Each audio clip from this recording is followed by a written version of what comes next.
Hello and welcome back. I am Mondef, of course, and I am back on Utopia FTB server. And I am here in Palm's new project. I'm going to take a little bit of a walk around and kind of show you some of the stuff that we've been working on, because we have been busy here on the server. Less radius of lamps. What kind of lamps? Wrath lamps or regular lamps? This is going to be the new, kind of the house location. I'll show you the outside here in a minute, but we're going to divide this up. We each have our own bedroom, so this one will be mine, and I'll restylize this sometime.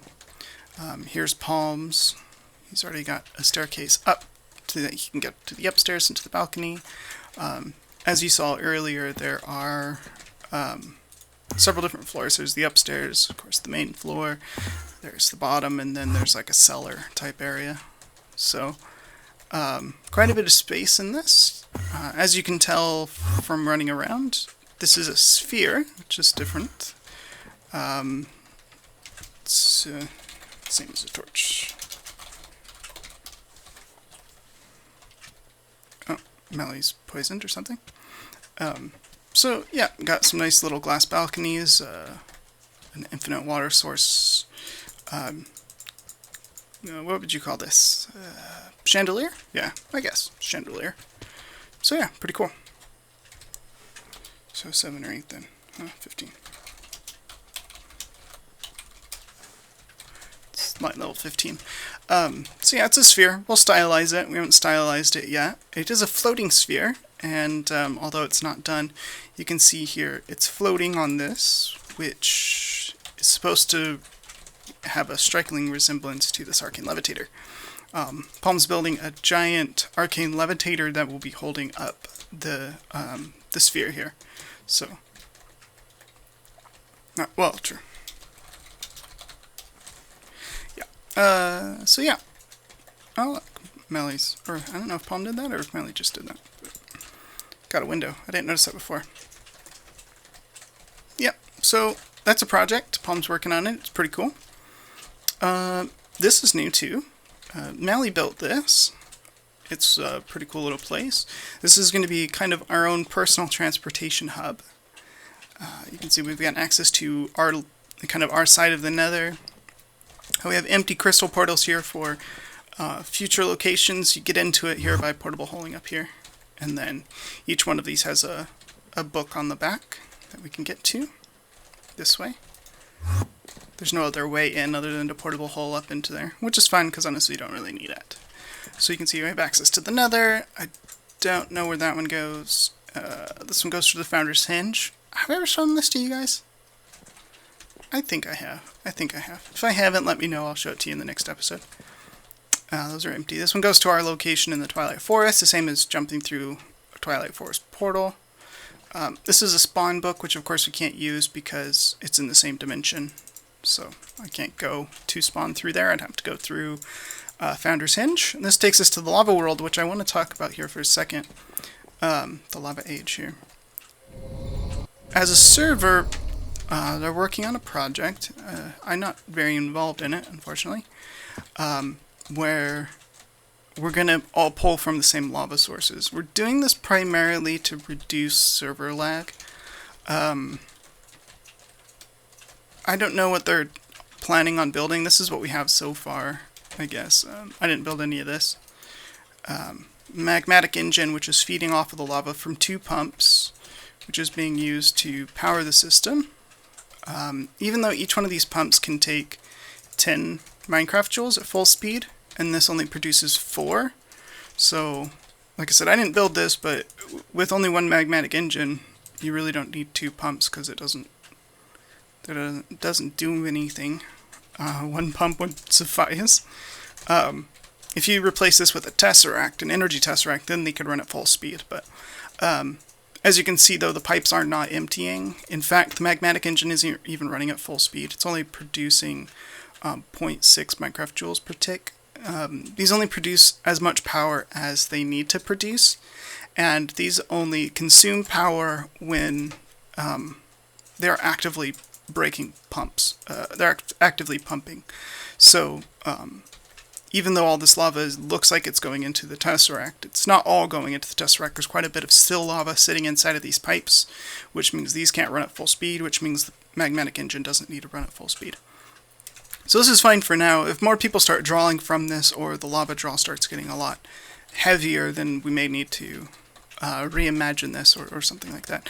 They have a chest over here that says reserved for Dudart, Sinto, and Ron, which has some frame motors, battery boxes, solar panels, red power solar panels, and some more Tesseracts. So I don't know what they're planning, but it looks like they're planning to build a kind of a mobile system so that it can reposition itself so we never run out of lava.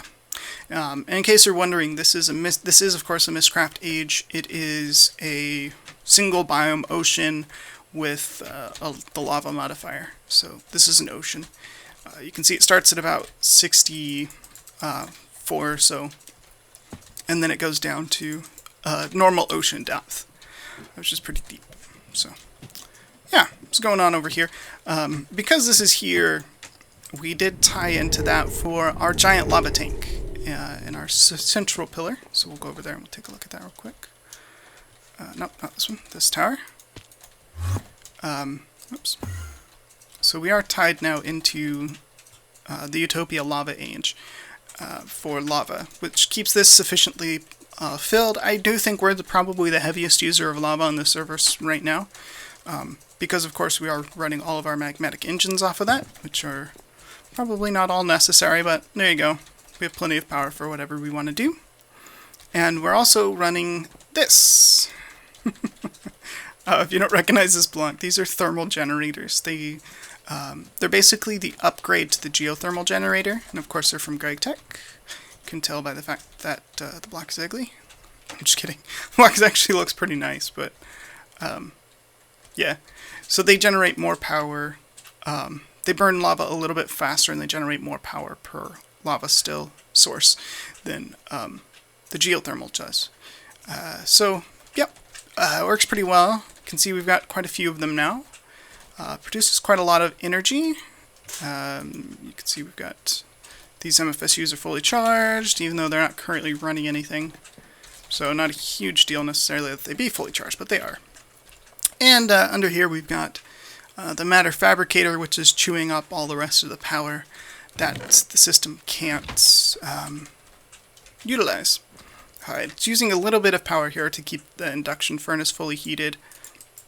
And if I run that, you won't even see this dip because it's producing so much power that it instantly refills the MFSUs before you can even see a dip in the power. But whatever doesn't get put into those MFSUs will go into this matter fabricator, which is producing UU matter. We've taken a lot of this and done stuff with it. So, hi Mally. So yeah, that's running. Works pretty well. This is still pulling from the Scrapatron 2500, and it's producing plenty of scrap to keep this thing operating at full efficiency. So that's pretty cool. I also have become aware that MDog is now pulling from the Scrapatron 2500. I don't know if anybody else is. They'd have to tell me. I'm not sure how I would tell without them saying that they're pulling from the Tesseract. So yeah, but it helped MDog a little bit with his scrap machine the other day. But anyway, of course, now we're here back over at Palm's spawner system, which has been updated with some new spawners. These are all tier 5 shards that we used we made using the shard maker, which is this is a zombie shard with the monster essence into there, like we showed a few times. So here we got witch and zombie pigmen, sheep, and creepers. If you didn't know, the sheep spawner does make all the forms of natural sheep colors, so you can get white, brown, black, gray, and pink. Telephone call. Here we've got skeletons, regular. I think this side's regular. You can't tell the difference on the outside from regular skeletons and from wither skeletons, but we do have both of them. Here, cows, pigs, either regular skeletons or wither, whichever one's not on the other side. Zombie pigments, that's a repeat. We do have 2 of those. Chickens, zombies, and some extra places. Yep. can see we've got these rings placed on all of them. You can see the pigs and the chickens have this extra little bit because they're not as tall as the other mobs. This is enough to stop the skeleton from spawning, but the pigs need a little bit more incentive, so that's what that's for. I won't turn it on today because it takes quite a while to turn on and there are other people online, and it does cause a little bit of lag when you turn all of them on at once. But you can turn them on with a computer now. We have changed the wiring, so I'll show you the wiring change here. We're still wiring into the computer, which we've started the program on. And we've got this, we'll come back to that in a second, but the wire pulls off and then it goes for the other side. It goes through some wireless redstone, and for this side it just feeds right into a NOT gate. And so each one of these now feed into a NOT gate and then connect to their respective spawner locations. So yeah, that's working. And then on this side we've got, for the transmitted ones, they're connected directly to the NOT gates and then connected. This one's different. This is the zombie pigman. It's inverted on this side, and both spawners, according to the system, are one wire. So it's dark blue, which is here. So you can see this. Oops. Stuck on the floor. Come on. Okay. So you can see this goes through the wireless redstone and also deactivates that spawner down there. So yeah. We went this route because we didn't want to have to worry about, like, if I restarted the computer or something like that, having the redstone signal getting turned off and having all the spawners turned on for a moment.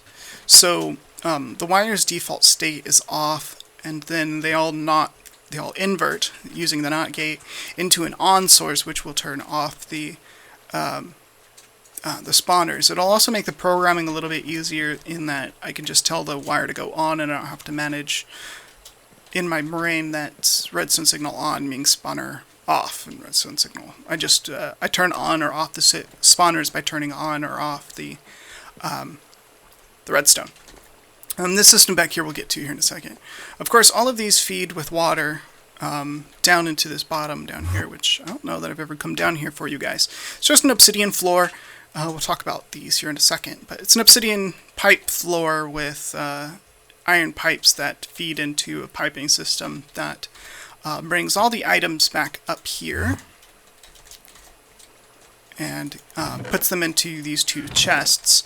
Now, we wanted one chest to fill up before the other chest started filling up, and to do that, come around here. We've got a gold pipe that feeds up into a red power relay, and then the red power relay feeds both of the chests.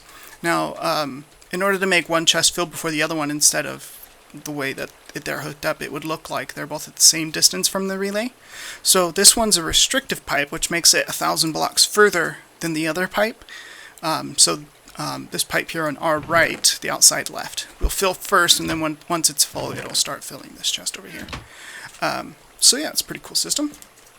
Now, we wanted these chests to fill up, but of course, this isn't really all that much storage for how many spawners that we have in this area, and if we were to turn them all on at once, these do fill up pretty quickly. The computer is going to have an automatic timer, so we're going to be able to only turn it on in 5-minute intervals, which shouldn't fill the chest from our tests. The chest should not get totally full, but we do need to for 5 minutes. But then after the 5-minute interval, you're going to have a little bit of time if you want to take items directly out of the chest. The items will just sit here in the chest. You can take out whatever you need. If somebody wants to come over and borrow the system, run it, it'll run a 5-minute cycle. They can take whatever items that they want. But we don't want the leftover stuff being stored here. We want the leftover stuff to go over into our storage system. So that's what this is for. This here, when the computer will turn off this redstone power, it'll start this timer, which will run a 5-minute timer. It's the 300-second timer, and then once it goes around for 5 minutes, then it'll tick, which will cause this repeater to tick, which will cause this T flip-flop to flop, which will turn the timer off. This repeater is to turn this system off, so that it's not holding this off. So when the computer turns the system on, it will also turn on this redstone power, which will reset everything. And then it'll also send a tick of power through here to these guys. Well, not a tick of power, it'll send a constant signal. As you can see, it's sending a constant off signal. This NOT gate is turning this on to an off. So once this, if we were to turn this redstone signal on, then it would have a constant on signal, which back in here, these are the receivers for that. These are holding, in this case they're not holding, these routers, which do have ejectors and bandwidth, which eject to a tesseract that you can't see, that sits between them and behind this relay. I'll open it up from the front just so you can see it here. So they pump into that tesseract, and that tesseract is hooked into our storage system, which will send the items back. So the basic idea is you come in here, you'll make your selections with the touch screen. You'll hit start, it'll run for 5 minutes, and then it'll start the 5-minute timer. During that 5-minute timer, you'll be able to pull whatever you need out of the chest, and after that timer is completed, then it'll dump everything into the tesseract and store it away for us. And if somebody wants to come over and they start a few, say they run ghasts, right, which we'll get to, there are ghasts, and they only wanted the ghast here and they leave the gunpowder will then clear out of the system after the 5-minute timer is done and go into our full storage system over there. So it's pretty cool. Works pretty well. You might have seen this huge side, which is new. That side's the zombie farm to make the monster goop that's needed for this. But this side's all new, so I'm going to go inside, and nobody better turn this on while I'm in there. Alright. This is an all-new room.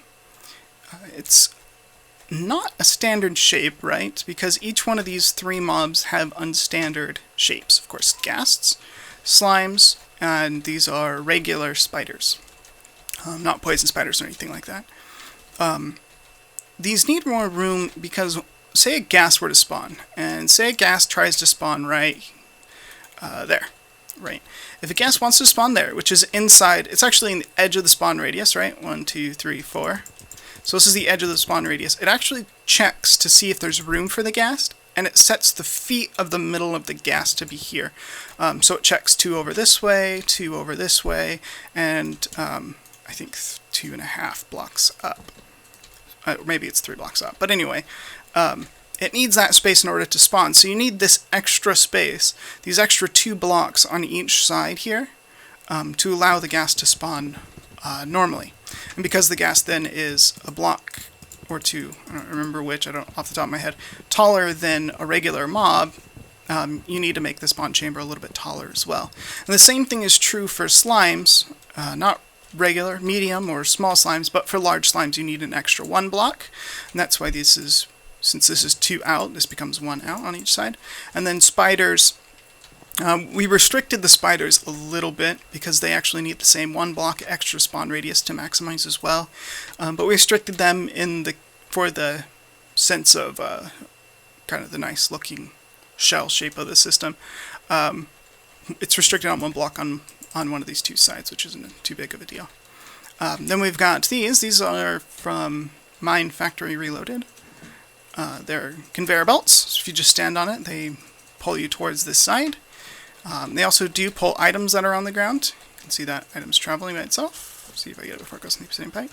Which pushes all the mobs and all of the items to these obsidian pipes, which pick them up and send them through the item tesseract, which sends them over to there via the tesseract, which I believe is on this side. Nope, I'm on the completely wrong side. Nope, nope, nope, nope, nope. I don't want to go down there. Where am I? Where am I? I'm lost. Ended up inside here. Okay, I wanted to go here. These doors can be a little bit of a pain to get through. Should just portable hold. I'll just portable hold through the wall here. Here we go. Here's the tesseract. So it's a private tesseract. It's on Palm's frequency since he's building the thing. But this connects the ghast farm. This connects the blaze farm to feed into the chest system, and this connects the ghast spider and slimes, which will also be controlled from the touchscreen monitor to be able to turn them on and off independently. Now, when any of these 3 do get turned on, the kill mechanism will get turned on as well. And observant watchers will know all of these guys. These are pellet launchers. They're from the Portal mod. And if you've played Portal, you know exactly what they do. And if you haven't played Portal, you're about to know exactly what they do. When provided with a red power signal, or not red power, redstone, I'm going to turn them on. They send out these balls, which, upon contact, kill the mob instantly. It does kill the ball, but since it has a constant redstone signal, that one's firing again, it refires the ball out. So this system automatically maintains one traveling projectile for each one of the pellets that are activated. They do last for a little while. They will kill you instantly, even with full armor, so you want to be careful. I haven't tried them in quantum armor. I don't know if that's enough to resist the damage, but it's pretty nasty. I won't turn it on with the slimes and the spiders because it'll lag the server, and again, there are people online, so yeah. Alright, so you can see we've got quite a bit of work done, progressing right along, moving right along, but I'm going to get back to Project DELP. The system's on again. I do have a problem with this, and I want to talk about it here for a second. I think I know the cause. Whenever I've come back to this a few times, and the system is in the wrong state. You can see the tank is full of monster essence, but for some reason, this RS latch got reset. So I put this button here to basically reset it back into the spawner off state. I think the problem is when this chunk unloads and then it reloads, for some reason this bottom wire is getting precedence over the top wire. And it might not every time, it might only do it sometimes, but I think that is the problem, which means there are a couple potential solutions, the easiest of which is to go ahead and just load this chunk. Let's take a look at the chunk boundary here. Yeah, we found out last time, I think, even that this whole, most of this sphere is inside of one chunk, so if I just put like a spot loader in here, that's probably the simplest solution. So let's go see if we already have a spot loader crafted. Where am I? Where's my... Let's go ahead and turn this off. It's freaking out my frame for a second. Go to the floor, not a problem. Do we have a spot loader? We do. Okay, I only need one, thank you. And back over to the DELP building. Only one person that I've seen so far in the comments knows what's going on. And thank you to that guy for not completely spelling it out. But I do believe he knows what I'm doing here, from what he said. And got a number of really funny suggestions and things like that, some of them are possible, but not what I'm doing, and others of them flat aren't possible, but it's a project. It's going to be fun. Alright, I'm going to pull together and make sure I have all the materials to work on the next portion of this project. So I'm going to do that, and I will be right back. Alright, I think I've got everything that I need now to work on this portion. This egg of this quarter of it, this egg of the project, I don't know what you want to call it, but so you know where I'm at. This is the Monster Essence quarter, egg. I'm just going to call them eggs. This is the Monster Spawner egg, so we're going to be directly across from that in this egg here. I think there's far more room in here than we really need, but I do want to make sure that I can pack in necessary mechanic here in case I need more. This is the one part, since I've never built this system beginning to end, I haven't built it in a test world or something like that, I'm not sure if I'm going to need more of the materials that I'm going to get from this egg than I'm going to build to start with, I guess is the best way to say that. Actually I want this to be dirt. As always, I did grab my 3 separate sketching materials, cobbled dirt and netherrack, so I can have some things, but specifically dirt on this build is going to be useful because I do need the actual dirt here.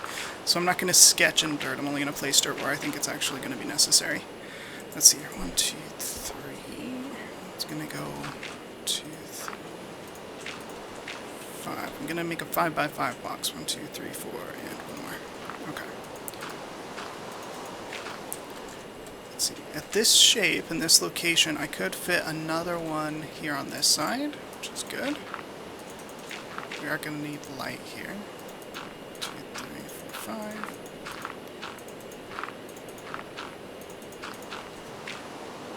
And one more, right? Okay. We're going to start with this. Because I'm not exactly sure how well this part is going to work and whether I'm going to need... if I need to, I'm going to put more floors underneath here. And maybe we can fit one up in here. But we'll build these as individual cells, and for now, we'll go ahead and keep it like this. I am going to wall this in, so we'll go ahead and do that here. I guess I should just tell you guys what I'm doing on this part of it, at least. I need sheeps. Specifically, I need wool for what I'm going to be doing. Now, this might give away the total end project, but I do need wool, so we're going to stack sheeps in here. And what I was getting at before is I'm not really sure how much wool I'm going to need to make the complete system run extremely efficiently, run at full speed. I don't want to make too much wool, but at the same time, having too little wool will choke the system. So it is going to be a little bit of a balancing act, but so yeah, what I'm going to use is ranchers to get wool off of the sheeps. Now, if I remember correctly, the rancher is a directional block, so you can see just there it is. It is in fact directional. It's got a front face and it's got an output side, the output back here. And as part of its directionality, it accesses a 3x3 space in front of it. Which, as I say that, makes me wonder why I built 5x5 spaces for them to stand in, since it needs to be a 3x3. Yeah, it's going to have to go here. Whoopsies. There you go. Yep, 3x3. Alright, I'll tear that down off camera, so it won't make you guys watch that. But we're going to go here like that, and then we're going to put the rancher... Let's see, it faces me, right? Nope, it doesn't. It faces the opposite direction. It faces away from me when I place it. Alright, like that. Okay. So, yeah, that'll be able to shear all of the sheeps that stand in this area. So what it'll do, it's got its same sleep timer and all that jazz that the other systems from this mod have, which is great. So that's going to be pretty useful. Go tear this section area down, since we don't need this shared wall anymore. In fact, having them be 3x3s is going to make them fit better in here. We'll be able to fit more if necessary. Again, I'm only going to start with the 2 cells, at least for starters' sake. There should be enough space for how many sheep that we need. So, yeah. And they're only animals. We can always pack them in later if we need to fit more in here. Alright, so that's pretty good, pretty good. Let's go ahead and tear down this... Get some really bad frame rate today. I'm not really sure why. I haven't had problems before today. So I don't know if something's changed. Might need to lower my render distance. We're just getting too many machines in this area, maybe. I don't know. Let's see, Energy Tesseract. Oh, you know what I didn't bring? Is, I didn't bring redstone. Energy Conduit. Is Mally still online? No. Okay. I think she's playing another game. She actually won Dungeon Defenders in a competition, which is a pretty cool little game. And she's been thinking about recording. Actually, she started recording herself, since you guys are always crying for her to record. Now, she's not going to record Minecraft. She just, don't ask for it. She's not going to do it. She doesn't want to. But we're going to be recording other games. So she does play a lot of games, just different game styles and things like that I don't care for. So she played Portal which I do like, but we've already beat the game together. She played it with Mime, and so look forward to those episodes. They're going to be coming out soon. I think they're almost done beating the whole game in co-op, so it should be pretty fun. So look forward to those. But question with Dungeon Defenders is, would you like to see me play it? Would you like to see her play it? Let me know. We'd love to hear from you guys about that. But what I need is red power. Redstone energy conduits. Perfect. So yeah, let me know. I haven't decided whether or not I want to play it yet. She's already kind of fiddled with it a little bit and played with it, but looks like a pretty neat little game. So, alright, let's get rid of that. Let's get rid of that. And we're going to power these from the tops. Like that. There we are. We're going to stick the energy tesseract here on top of that. We'll just tie this into private regular power system. There we go. We'll go ahead and reset that to receive only. Not that it really matters, but it matters to me. So, there we are. And the power should fill up from that. I did set that to receive only set. Yeah, we're good to go. So the power should fill. I think we're actually choking this frequency.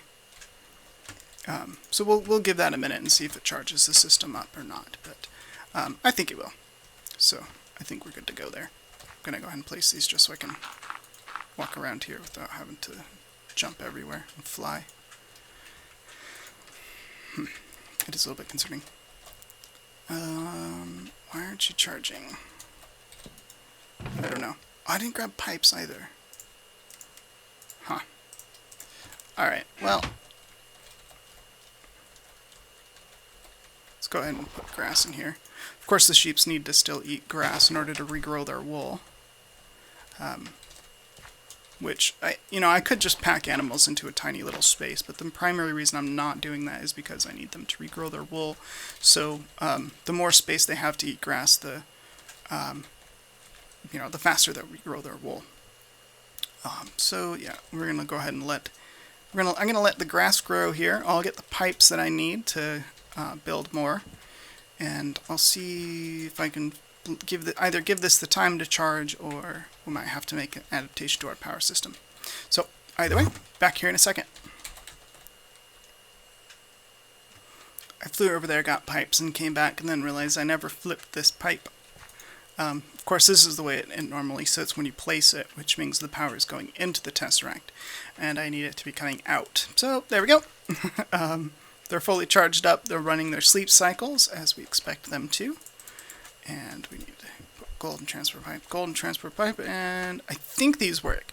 I think these will auto-eject the items, so I think so. If they don't, then I did bring wooden pipes and autarchic gates, but they do have internal storage, which is why I'm wondering if they need to be pumped out or if they auto-eject. We'll see.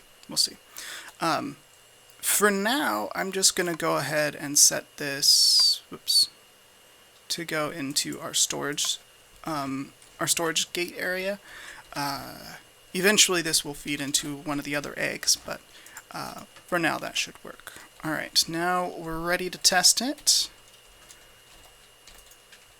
I've got a sheep here. For some reason, the Safari Net says that its wool is silver, which of course is not a sheep color, but whatever. It says it is, so it is, I guess. There we go.